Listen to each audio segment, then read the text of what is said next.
Thank you, Miles, and welcome, Tessa. We'll get straight in because I know there'll probably be lots of questions from the audience, so do get your questions in the app.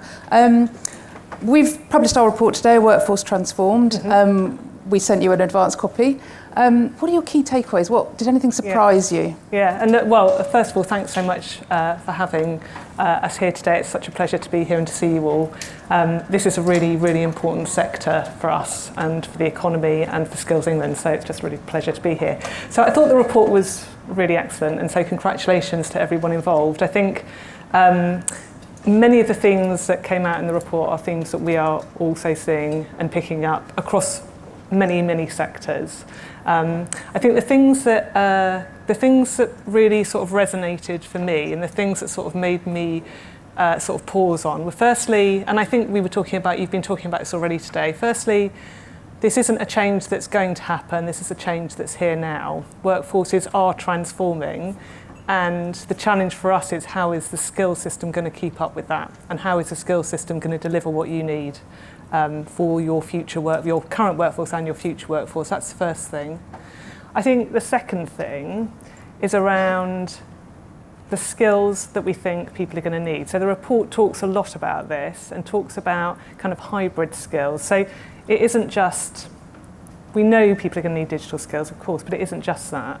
And one of the things I think is quite interesting is what are the human skills that people are going to need? Is there going to be more? Are we going to need to place more emphasis on those human skills, and what are they? I think is quite interesting.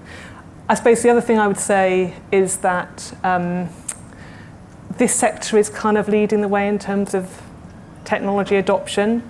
And so we are actually looking to this sector quite a lot to see what is happening, what are you finding, what is the impact you're seeing, and trying to learn from what is happening here, because I do think that you are ahead of other sectors quite significantly in terms of adoption and exposure to AI.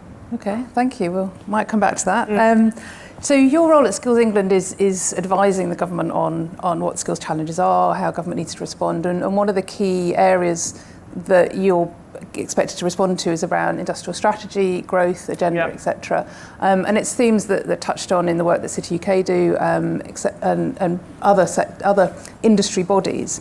So just sort of step back a bit, just take financial services out of the immediate picture. What are you saying? What do you see as the key challenges for UK on skills? What are you getting from ministers, from leaders? Tessa, sort this out. What are the things they're saying? Yeah, it's a big agenda, right, isn't it? Yeah. So I think we are publishing in the next couple of weeks our annual skills report, and that is going to set out what we see as the key sort of challenges in the skills system as a whole. And I think, and I won't dwell too much on this, but I might just pick on three. The first one, as you say, is around skill shortages in priority areas. So we've just carried out, or just in the process of completing, 10 skills needs assessments across the 8 industrial strategy sectors, of which you are one, plus construction and health and social care, to say what are the kind of skills gaps that we're seeing, and what do we need to do about it? How are those being filled? What are the courses, apprenticeships and so on that might fill them? What more do we need? And off the back of that, our report is going to talk about the challenges that we see in the system, picking on 3. Firstly, it is that how do we meet those skills challenges in those priority occupations and sectors? We know that around a quarter of job vacancies are down to skill shortages, but we also know that the requirements across not just financial services but others, and you talk a lot about the requirements in financial services in your report, but across others, is absolutely huge. And we think the numbers are so huge that actually the education pipeline is not going to meet that demand. That means that reskilling, upskilling is going to be essential. So what do we need to do with our existing workforce alongside how do we build that pipeline in from schools, universities, colleges, apprenticeships and so on. So that's the first thing. I think the second thing I would say is AI adoption. We can't know what, we were joking this morning, you can't go to a conference at the moment on skills without AI being one of the most important things to talk about. And I'm sure we're going to talk about it more, but for us, in summary, it's the kind of speed and scale of adoption and how we respond to that. And then finally, I would say one of the other kind of system challenges we're seeing is how to encourage or promote pathways into work for young people. So we all know that we've got a real problem with that young people not in employment or education, with over 1 million in that position at the moment. What can we do about that? And I'm sure we'll come back to talk a bit more about that. So that's sort of just headlines. It's just small challenges. Just small challenges. Coming back to the point about AI, uncertainty and speed, we've heard a lot about this pace of change, uncertainty, etc. And this AI transformation is happening quicker than any of the previous transformation. Now, I'm not sure, government skills policy is not always the quickest to react or the most agile. So how are you trying to address that? Because the speed is so quick. Last year we were, 2 years ago we were still talking about coding. That's just not part of the equation now. So how are you trying to reshape the system so it can be more reactive and to some of these challenges, which, as you said, are faced across other sectors, not just financial services and professional services? I mean, it is a huge issue, and your challenge is really fair. I think our systems don't respond as agilely as they should. They're not as responsive as they should or could be, and there are good reasons for that. So we shouldn't pretend there aren't good reasons for that. We know that making changes to the school curriculum, the length of time that takes, we understand why it takes time to make changes to apprenticeships, because actually changes to apprenticeships require employers, many of you who are in the room, to be happy with those changes. There are good reasons, but at the same time we're really clear that the system has to be more agile and responsive. And coders is a really good example, isn't it? But, I keep saying this, but I don't want to be responsible for a system where we're training up young people now in a job that won't exist in 2 years' time or 3 years' time. That cannot be right. So some of the things I think that we're thinking about are, how can we update things more quickly? How can we work with stakeholders more quickly to update things, and how can we use AI and technology and data to update things? So, for example, how can we use jobs data, online jobs data, to look at the skills that employers are asking for, to use that as a way to kind of generate insight on how apprenticeships, technical education should change. But secondly, I think we're looking at different solutions in terms of products. So for some of you, apprenticeships will be really, really important. For others, you'll be looking for shorter courses, shorter, more flexible courses.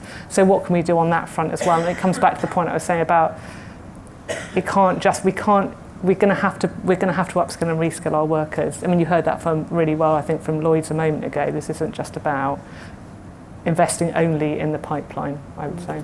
Yeah, and that sort of brings me nicely on to there is quite a lot of change in the skills space in government. So this time last year, at the conference last year, we had your co-CEO Sarah talk about Skills England, still quite a new organisation then. And at that point, there'd been no changes to the levy. And here we are a year later, there's been an awful lot of change. So level 7's not being eligible for levy funding anymore, a new sort of swathe of management, apprenticeships, etc., introduction of short courses. So there's a lot of change happening. So two questions really. Is there more coming? And what are you seeing the impact of those changes that have happened in the last 12 months? Yeah, so I mean, there has been a lot of change, and it's interesting, isn't it? Because on one hand, we want a responsive system that can change and be agile. On the other hand, change creates difficulties. We know that, and can be very difficult for people to keep up with, can be really difficult for providers and colleges, some of whom I know are in the room, to kind of keep up with. So there's a balance, isn't there, between having a system, changing the system where we need to make it more responsive, but maintaining that sort of stability that we know is so important.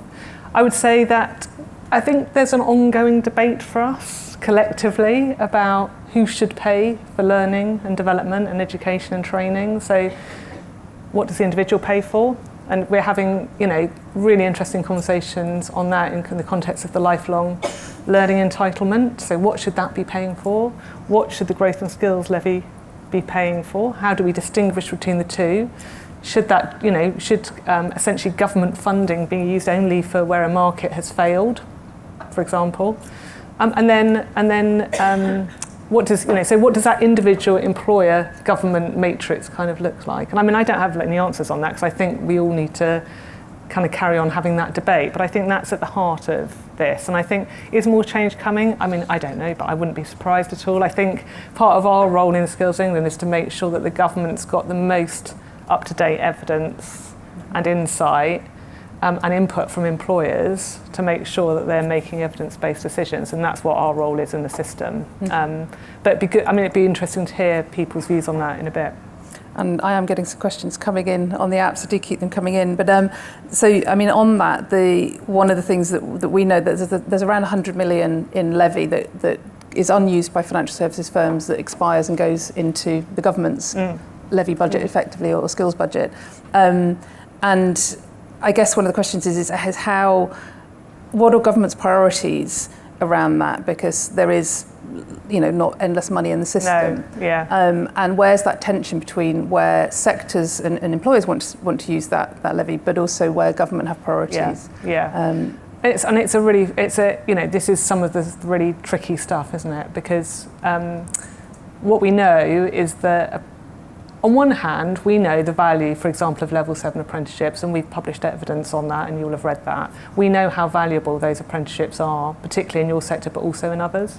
And we know that the progression pathways they create through the system are really important in creating pipelines for you. So on one hand, we know that. On the second thing I would say is, I talked about our research showing that we're going to need we're going to need about at least a huge number of new workers in priority sectors, including financial services.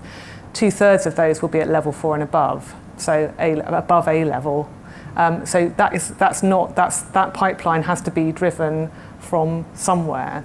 Conversely, and so that is a priority for the government, but conversely, we also know that the number of young people taking apprenticeships has dropped hugely in the last decade, sort of 40% in the last decade.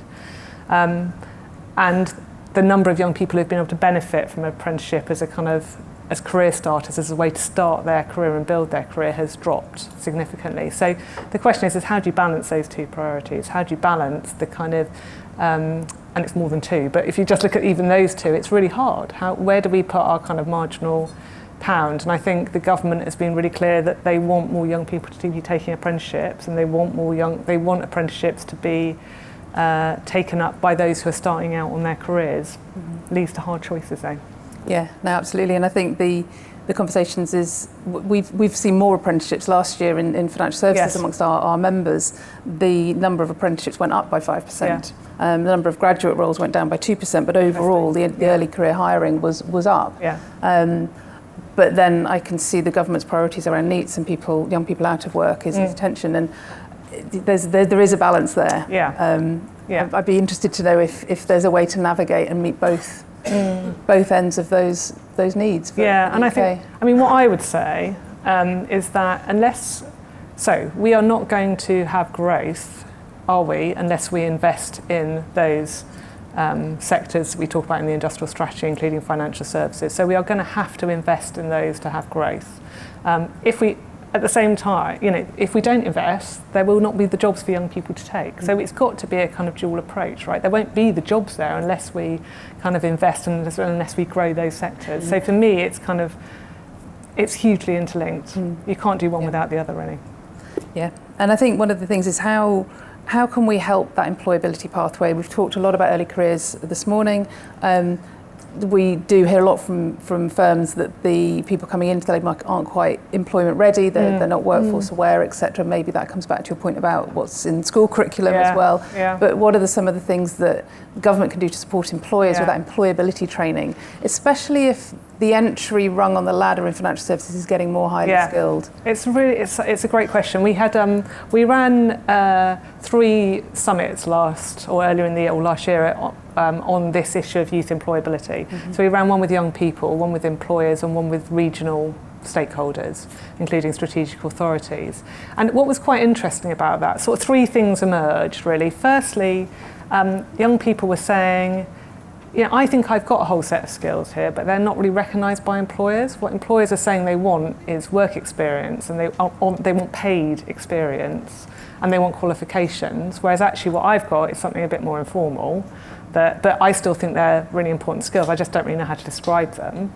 And what employers said to us is exactly what you've just said, Claire, is they said, we get people coming to us who are not work ready. We get people coming to us who don't know how to work in a team. don't know how to kind of work with customers, don't have commercial understanding, all of those things. So we heard, that was the first thing we heard. The second thing we heard is that there's this sort of mismatch between the workplace and education. And the kind of theme was, has this got worse? I don't know if it has, but the theme was really, young people are not the mismatch is so great that the transition is huge, the workplace. So for example, the sort of examples that employers and providers gave was in school, young people get feedback regularly and it's very structured. In the workplace, that might be much more ambiguous, and they'll probably have to learn on the job and just get on with something, and they may not, they can't expect to get feedback in the same way as they would at school. That was one example, but I think it's kind of an interesting one because it sort of brings to life some of the problems I think employers are finding at the moment. And then the third thing was around work experience, where we know that the thing that makes a real difference to a young person's employability is whether they've been employed before, and yet we know that that is really difficult for employers to offer. So how do we kind of square that circle, I think, is a real problem, because it's a bit of a kind of catch-22 at the moment. Are you working on that? Yeah, so I think one of the things that one of the things we'd quite like to do is think about this language problem. So if we've got a set of, and many of you, and Claire included, will have seen that we recently launched a taxonomy for skills, a sort of shared language for skills. There's something about how what are employers asking for in terms of skills rather than qualifications, and how are young people describing them? Are they able to describe them? And there's something for us about having an agreed language that would help. And then if you have that agreed language, then you can kind of use that in work experience to say, actually, purposeful, useful work experience should look like this, which I think at the moment is quite hard. Okay. Nonetheless, there are still systemic problems, of course. Yeah. I've got a few questions on the app that sort of relate to that. So one is, why does it take so long to change a school curriculum? I think that's a whole other conference, really.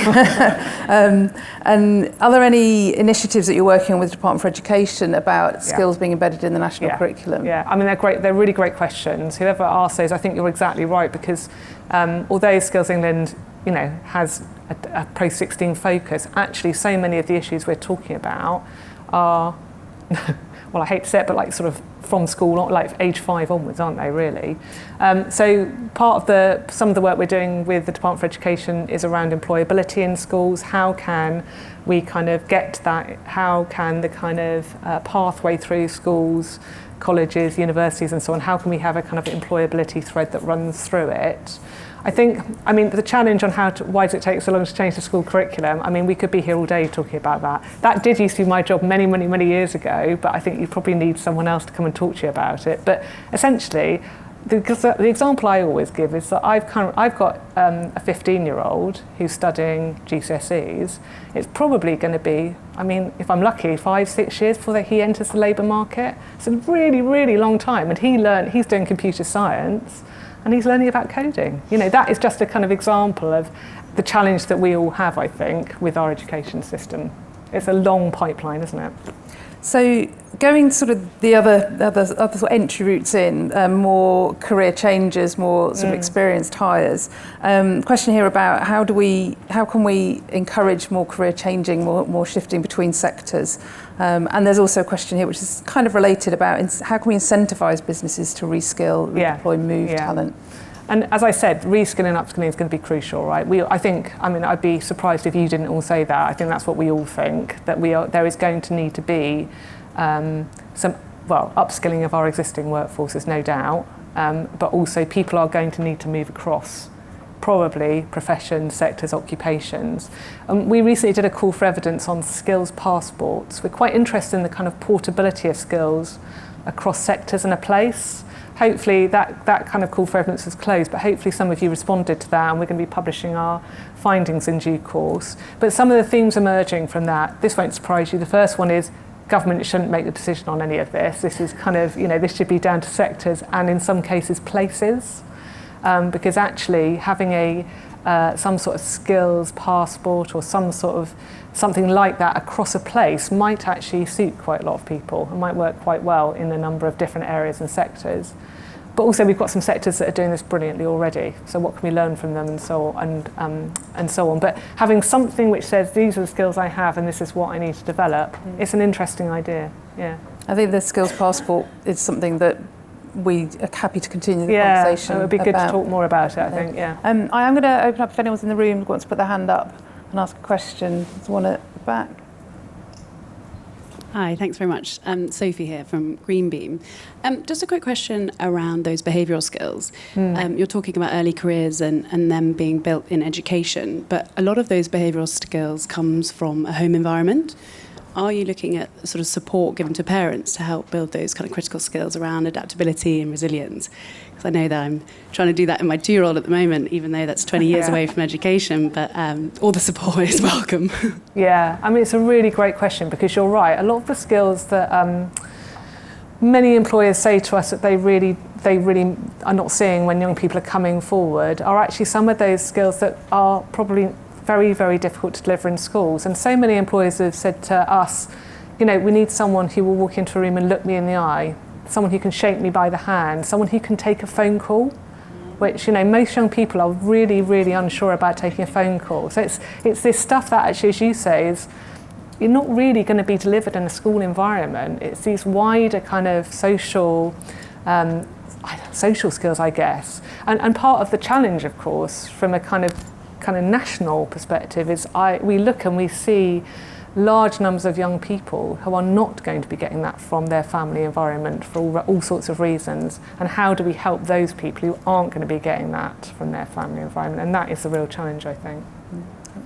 And I'm going to give a shout out to organisations like the Scouts and the Guides. Yeah. I've been a Scout leader for nearly 25 years, and I think the skills that you learn through that, Duke of Edinburgh, my daughter's on her Duke of Edinburgh hike today, hopefully she's haven't heard it. So I think those are those sort of team building skills, those problem solving skills. Confidence, adaptability, absolutely. All of that, resilience. Find your local Scout group, there we go.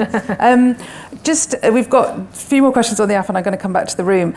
A question about regional differences, and actually, do we see a difference with apprenticeship take-up across different regions? And I think that comes to a point about your Skills England, and we've not got Skills Scotland, Northern Ireland, Wales, Crown dependencies, etc.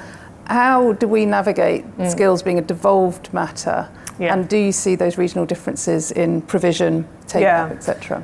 So, I'll answer the last one first. So on the kind of UK point, so we do have equivalent bodies across the UK and we work really closely with them. It's really important that skills is devolved, education policy is devolved. That is really important, of course. But at the same time, what's also important is the system has to work for employers, for learners who will be crossing those organisational and those national boundaries the whole time, right? So I'm guessing many of you have offices across the UK, and you don't really need to know you don't really care what's devolved and what's not, and nor should you. It should be kind of seamless for you. So for us, there's that managing across, respecting devolution and respecting, of course, every different nation will want to develop their own system for their population, but how do we kind of join up, make this coherent, have a sensible system across the piece? On the kind of regional point, I think that is quite important. We were talking about this just before I came on. A lot of the work that we're doing in Skills England at the moment is regionally focused, and we're really thinking about how we can support local and regional workforce planning, and particularly at the moment in the context of big kind of investments or infrastructure projects. So we're doing a lot of work, for example, with different regional clusters set around construction, technical excellence colleges, to think about how we can develop a pipeline of local people into work in those areas where there are big projects like Sizewell C, for example, Universal Studios, for example, all of these big projects that we know are coming. And one of the things that we were talking about before is, at the moment, I'm not sure how much we're doing with financial services on that. And for me, that would be a bit of a gap that we should pick up on and think a bit about, because that is quite an interesting area because for us it's a big focus, I would say. And it obviously for some sectors it is really critical. So clean energy, advanced manufacturing, we're seeing huge kind of concentration of work in different areas. The other thing I would say is that mayoral strategic authorities are thinking in this way. They're really thinking about how can they develop their workforces for the key sectors for them. And financial services will be critical for a number of mayors. So we should think more about that, I think. No, I think very keen to work on that because we've got such sort of national presence as a sector, but also firms that are based in specific regions have that focus and trying to get that balance right, so we don't go mad and all have 12 meetings with different combined authorities about the same thing. I think that's. And now I've been flooded with questions here. I'm going to see if there's another one in the room before going to the iPad. Oh, there's a lady down here at the front. Thanks. And we've not got long left, so we maybe have to do some quick fire. Yeah, quick fire. So hopefully quite a quick one.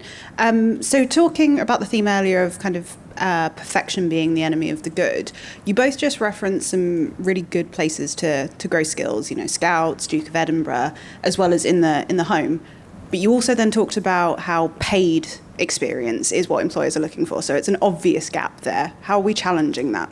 Yeah, I mean, it's a really good, I think it's a real problem, isn't it? Because we've got, that is what employers want to see because they want to see that someone has had experience and has worked. Actually, young people are saying to us, we've got great skills, can you please kind of take account of them? So quick fire answer to that is we think we need to do some work on that, and that will be one of our kind of priorities for next year. But I'd love to speak to anyone who's interested in that. And thinking about that. Okay, thank you. Some questions here, there's sort of similar theme about employability with young people. How do we make sure that they're not over-relying on AI and actually have that kind of questioning, critical thinking? But also around, can we make the apprenticeships the norm? People don't want to take the debt on. So again, questions for young people. Well, isn't that interesting? And we're seeing such an interesting sort of national conversation at the moment about university degrees versus other routes, aren't we? And I think that is so interesting. And a lot of the stuff in the report I thought was really interesting about how entry-level jobs in your sector may well change, will almost certainly be changing because many of you are not going to be looking for the same skills that you were looking for in a graduate trainee that you were looking for a few years ago. And we've seen just today, yesterday, every day pretty much, we're seeing some of the banks talking about how they're changing their graduate recruitment practices. So I think it's changing almost in front of us, isn't it? And the pace is just huge. So I mean, I think none of us have any answers to this, I think, but we need to pay really close attention, I think, to what are we asking for? What is apprenticeships the answer? If apprenticeships is the answer, as all of you know, one of the problems is that there are not enough apprenticeships at the moment. We typically get 10 entrants for every single apprenticeship, but in some areas you will see huge numbers of young people going for apprenticeships that don't exist. I was recently in a college in the northwest who told me that they had 400 young people who wanted an apprenticeship, and in the whole of that area, the whole of that region, there were 100. So there's a kind of supply and demand issue too. It's quite challenging, I think. Okay, thank you. I'm not going to get to all the questions on the app. We've got about a minute left. But my final question is, where can financial services learn from other people doing this well, whether it's reskilling at scale, whether it's talking about high-level technical skills, whether it's supporting young people into work and apprenticeships? Where can we learn from other sectors? Yeah, so I would say that most sectors are grappling with many of the same issues, actually, interestingly. So AI adoption, obviously, ageing workforces, graduate routes in, or let's call it entry routes into, career routes into their sectors. Many sectors are dealing with the same things. However, one of the things that we're working with a number of sectors on is how we can develop, and I was talking to Claire about this at a previous conference actually, how we can kind of fast track or accelerate short courses where they're needed. So where they're needed to really address a kind of particular issue, how can we do that? Which goes back to the kind of flexibility question right at the start. And one of the things we've done recently is work with a battery manufacturer in the southwest to develop where there is an existing apprenticeship, but what we've done is create a short course off the back of that apprenticeship to enable them to upskill people locally really quickly to support that battery manufacturing centre that they're building in that area. So I would say that would be an interesting ground for us to kind of spend some time thinking about, and I think links really well to the kind of regional point we were talking about earlier. 100%. And good news is, since our conversation on that, we've been working on a shortlist of excellent courses that could be added to your Levy-approved short course list. Brilliant. So we will be in touch about that. We're at time. I just want to say a huge thank you to Tessa for coming along, for allowing us to fire questions at you, and look forward to working with you in the future. Thank you. Thanks very much.